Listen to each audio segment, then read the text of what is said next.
Once you start to wake up, you will be dealing with one important issue, and it is forgiving to yourself. Forgiving everything what you have done in your life and you are not proud of, because now you are waking up and you are getting new information into your nervous system, and you could feel very guilty and very sad and very mad at yourself that you allowed people treat you a certain way, and you basically treated yourself certain way, which was not very loving to you. So when you are starting to wake up to self-love, you're going to deal with this kind of issues. When I was, for example, quite young, I was having a summer job in a place where people were smoking. I was basically exposing my body, even though I was non-smoker. I was exposing my body to smoke, so I constantly inhaled smoke, cigarette smoke, and I didn't smoke, but I wanted to have some pocket money. I wanted to work, so that's what it was, and I wasn't very conscious about it. I was just trying to have some cool job, and that was it. And now, several years later, I am mad at it because I'm mad at myself that I exposed me to the cigarette smoke. But back in the days, it was normal. It was actually, everybody was doing it, everybody was smoking everywhere, and it was just so normal. And we can go on and on like this. I also, did a lot of things which could make me be mad at myself, that I stayed in a relationship which wasn't very loving to me.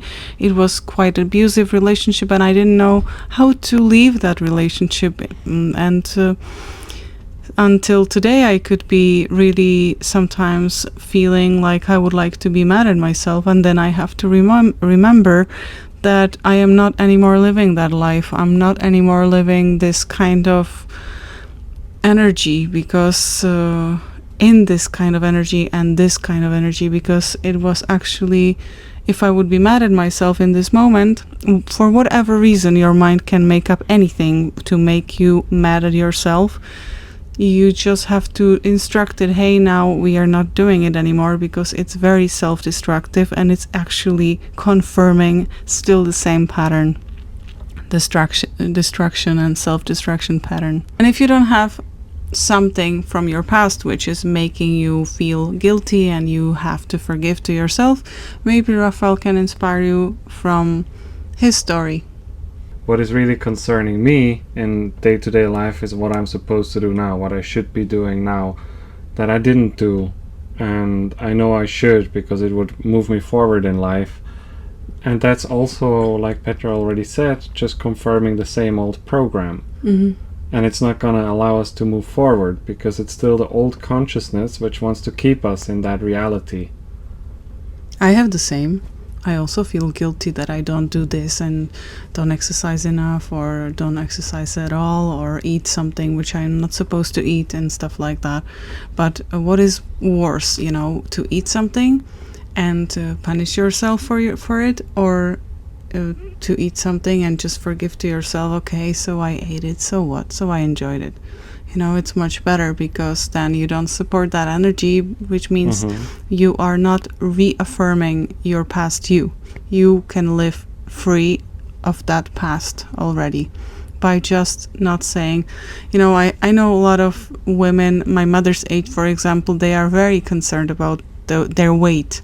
It was a thing to manipulate people back in the days through their weight. So ladies had to be skinny, and preferably like super thin and fit and super dressed and everything. And they have it until today that they are super concerned about that. And when we were on a vacation with my mother's friend, she was extremely concerned about her weight. Like, when I come home, I'm going to eat better, and when I can't eat anything more. And then she had normal all-inclusive dinner with us. But I think that it's absolute nonsense to still be running these programs. And it reminds me that because I see a lot of Vietnamese, Chinese people and so on, they are very, very thin because they are also very much concerned about weight and how much they could gain, and they are observing each other how much they gained weight, and then they feel guilty for it, and they, rather than to have comments from society about that, they just make themselves smaller, which means thinner. As a man, you can be also concerned that you should be doing something, or you should be somewhere else. You should be making much more money and having the whole family. Also, women have that. And you should have a house and a lot of like friends and everything. And if you make a list of things which you should in life, it will be lists of like so many pages, it will be like 200 or 300 or 500 items there written, what you should do. And if you think about it, it's absolutely crazy to accomplish everything. And I was actually lately inspiring from watching some YouTube videos about successful people and their kids. And I thought, oh, these families look very happy and very all put together, and they have it all nice, definitely. But then I realized they also divorced. They also have their problems, and they are, even though people have the best schools and the best support, financial support and so on, they still are dealing with these things, the same things like you are dealing with. So I thought, hey, I will not ever feel guilty for not having that much financial support, for example, like Trump's, or I don't know, anything. I could be just grateful for what I have, and because I never know what these people are going through, and you never know, because something looks nice on Instagram and something looks nice on TV when everybody's dressed up and has a personal stylist and personal hairstylist, and all that stuff, but how it looks behind closed doors and how it looks inside of that person, you never know. So comparison is the thief of joy. Yeah.